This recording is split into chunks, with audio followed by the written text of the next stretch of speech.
Subscribe कीजिए हमारे educational channel को और बेल आइकन दबाइए सबसे पहले वीडियो पाने के लिए।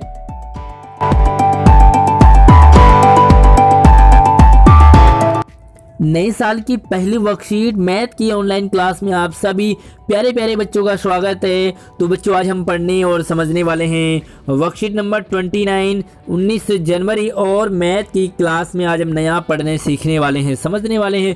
पूरी वीडियो को ध्यान से जरूर देखते रहिए। स्वागत है आप सभी का हमारी ऑनलाइन क्लास में। मैं हूं आपका आशीष सर। तो चलिए आज हम पढ़ते हैं इसमें रेखाखंड। तो रेखाखंड को पढ़ने से पहले आप सभी को बहुत बहुत शुभकामनाएं नई साल की। और इस साल हम बहुत अच्छे से पढ़ाई करने वाले हैं, तो जल्दी से वीडियो को लाइक कर दीजिए और अपने दोस्तों को भी जरूर शेयर करेंगे। तो आज हम रेखाखंड पढ़ेंगे। और रेखाखंड जैसे कि आपको पता है कि दो बिंदुओं के बीच की न्यूनतम दूरी है।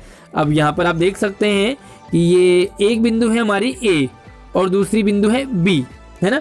तो ये ए और बी को जब हम लाइन से मिलाते हैं तो जो लाइन है बीच की, यही हमारी क्या है, एवी रेखाखंड। तो ये एवी रेखाखंड है। अब देखो हम रूलर की सहायता से, रूलर यानी कि स्केल या पटरी, इसे अलग अलग नाम से जानते हैं।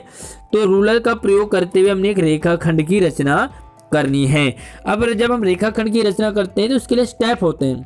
देखो स्टेप क्या है, 5.6 जो सेंटीमीटर का लंबाई में हमने एक रेखाखंड खींचनी है। अब इसके लिए स्टेप है, पहला स्टेप है कि रूलर का प्रयोग करते हुए बिंदु ए और शून्य पर। तो देखो यहाँ पर ये रूलर है और सबसे लेफ्ट में क्या होता है, हमारा 0 होता है। उसके बाद देखो यहाँ पर एक जैसे स्केल है तो फर्स्ट में 0 है, 1 2 3 4 5 1, फिर इसके बाद 2 3 4 5, इस तरह से आगे बढ़ता जाता है। अब हमने खींचनी 5.6, तो बिंदु बी को हमने 5.6 पर चिन्हित करना है। तो देखो 0 1 2 3 4 5। अब 5 के बाद हम 1 2 3 4 5 6 छोटी छोटी लाइन है, तो 6 वाली लाइन पे हमने यहाँ पर बना दिया बी। तो जैसे ये बी है। अब दूसरा स्टेप है कि पेंसिल की सहायता से ए और बी को मिलाना है। अब देखो यहाँ पर एक ये था और हमने यहाँ से यहाँ तक एक लाइन खींच दी। और तीसरा है कि ए बी एक अभीष्ट रेखाखंड है। तो यहाँ इसे हमने ए बना दिया और इसे बी बना दिया। तो ये क्या हो गया, हमारा ए बी एक रेखाखंड। और अच्छे से समझते हैं। अब हम रूलर और प्रकार की सहायता से क्या करेंगे, रेखाखंड किस तरह से खींचेंगे। तो देखो यहाँ पर रूलर और प्रकार का प्रयोग करना है। सेम यहाँ पर 5.6 सेंटीमीटर का वही सेम रेखाखंड खींचनी है। अब देखो इसके लिए क्या स्टेप है। तो पहला स्टेप है कि एक रेखा खींचिए और उस पर बिंदु ए अंकित करना है।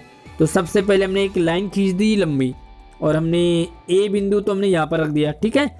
प्रकार के नुकीले सिरे को रूलर शून्य पर अंकित कीजिए। तो यहाँ पर क्या है, हमारा शून्य है, तो हमने ये प्रकार लिया, ठीक है। और यहाँ पर हमने एक जो नोक उसकी शून्य पे रख दी। इसी प्रकार को इस तरह से खोलना है कि पेंसिल का जो दूसरा सिरा है वो 5.6 सेंटीमीटर पर आ जाए। तो देखो यहाँ पर जब हमने लाइन खींची तो 1 2 3 4 5 और 5 के बाद भी 1 2 3 4 5 6 छोटी छोटी लाइन होती हैं। तो यहाँ से हमने यहाँ तक पेंसिल को रख दिया 5.6, ठीक है। अब तीसरे देखो, यह सावधानी से इस तरह से हमने फैलाना है कि कोई भी परिवर्तन है। तो यहाँ पर आपने देखा होगा प्रकार को टाइट करने के लिए होता है ना, तो हमने उसे इतना टाइट करना है कि वो हिले ना। और इस तरह से हमारा ए पर और एक बी बन गया। तो काटते हुए चाप लगा देना है। तो इस तरह से हम यहाँ पे थोड़ा सा ऐसे काट देंगे और यहाँ पर ऐसे काट देंगे। तो ये हमारा क्या हो जाएगा, एक रेखाखंड बन जाएगी, ठीक है, रूलर और प्रकार की मदद से। तो देखो चाप कैसे लगाते हैं, यहाँ पर एक कट सा निशान बना दिया, चाप लगा दिया हमने। अब देखो अब ए भी वांछित लंबाई 5.6 सेंटीमीटर का क्या हो गया, रेखाखंड हो गया। तो हमने यहाँ पर नुकीली लगाई और यहाँ पर हमने एक निशान से लगा दिया चाप। तो ये हमारा जो है 5.6 सेंटीमीटर की रेखाखंड हो गया। तो चलिए कुछ सवाल है हमारे पास। यहाँ पर पहला सवाल है, रूलर का प्रयोग करते हुए हमने 7 सेंटीमीटर लंबाई का एक रेखाखंड खींचना है। तो चलिए कैसे खींचेंगे मैं आपको ये दिखा देता हूँ। तो इस तरह से आपने अपनी कॉपी में लेना है और स्केल आपके पास रहता है, एक लंबा सा जो पटरी आपने देखनी है। और यहाँ पर देखो सबसे कॉर्नर में आपके होगा 0, जैसे कि मैंने यहाँ पर लगाया है। तो 0 के आगे आपने एक डॉट लगा देना है। उसके बाद देखो छोटी छोटी लाइनें होती हैं, तो 1 2 3 4 5, 5 वाली थोड़ी सी लंबी होती है, फिर से 6 7 8 9 10, 10 वाली लंबी होती है। तो 0 के बाद ये हो जाएगा फर्स्ट, जैसे कि यहाँ पे लिखा है। इसी तरह से 2 3 4 5 6 7। अब हमने पहले डॉट पे लिख दिया A, और जब हमने दूसरे पे लिख दिया 7 सेंटीमीटर के सामने लिख दिया हमने B लिखना है, और सीधी एक लाइन खींच देनी है। तो ये हो जाएगा हमारा AB 7 सेंटीमीटर का एक रेखाखंड। ठीक है, तो ये आपका आंसर पहला वाला हो गया। अब दूसरा सवाल है, रूलर और प्रकार का प्रयोग करते हुए 6.5 सेंटीमीटर की लंबाई का रेखाखंड खींचना है। 6.5 का, तो चलिए 6.5 किस तरह से करेंगे हम। तो चलिए मैंने यहाँ पर एक स्केल बना दिया है, जो स्केल है आपका 10 सेंटीमीटर का, और हमें बनाना है 6.5। ठीक है, तो 6.5 है। अब यहाँ पे आप मान लो सबसे फर्स्ट में आपने 0 मानना है।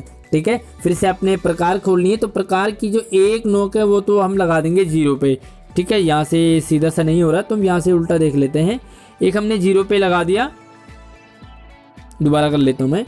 एक हमने 0 पे लगाया नोक इसकी, और दूसरा हमने प्रकार के सिरे को, देखो यहाँ पर ये 6 है और हमने 6.5 करना है। तो छोटी छोटी लाइनें हैं यहाँ पर, देखो 1 2 3 4, और ये 5 हो गया। ठीक है, अब यहाँ पर हम इसे बना लेंगे, मान लेंगे B, और इसे मान लेंगे हम A। तो हमने यहाँ से प्रकार लिया और इसकी नोक को सीधे हमने यहाँ पे रख दिया, और यहाँ पे हमने चाप लगा दिया, हल्का सा कट लगा देना है। ठीक है, और सीधी एक लाइन खींच लोगे आप, तो ये हो जाएगा हमारा 6.5 सेंटीमीटर का एक रेखाखंड, और इसे लिखोगे AB। क्लियर है, तो इसी तरह से हमने प्रकार की मदद से, बड़ा आसान है, और इसे जब प्रैक्टिस करोगे तो और आसान आपका हो जाएगा। आपने घर पे प्रकार और स्केल की सहायता से इसे बनाना है कॉपी में। तो चलिए अगला जो तीसरा सवाल है, वो रूलर का प्रयोग करना है और 5.5 सेंटीमीटर की लंबाई का रेखाखंड खींचना है, जो कि हमारा PQ रहेगा। तो ऊपर हमें AB नहीं दिया था, हमने मान लिया था। ठीक है, अपने आप ही। अब हम इसे अगले में हमें दे दिया है कि PQ बनाना है। तो चलिए हम 5.5 का फिर से देखते हैं।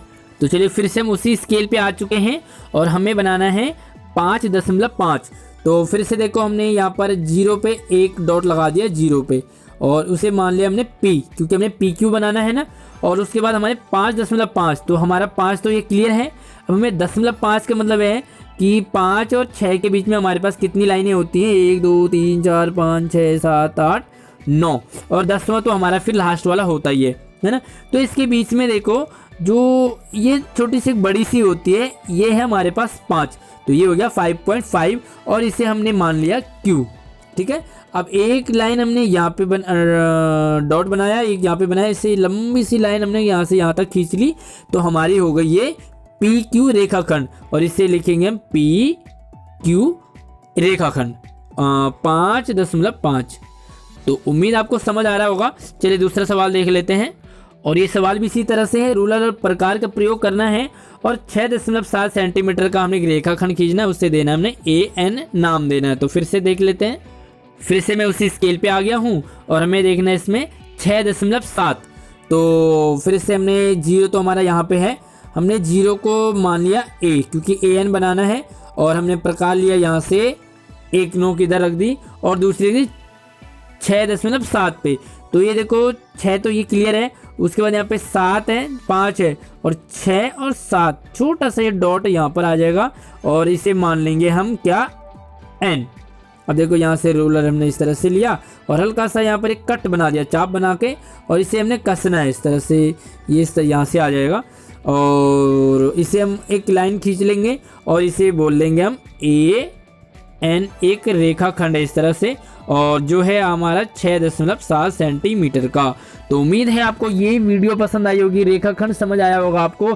कुछ भी डाउट हो तो मुझे कमेंट कर सकते हैं। वीडियो को लाइक कीजिए, शेयर कीजिए, और हमारे चैनल को सब्सक्राइब करना बिल्कुल ना भूलें। धन्यवाद।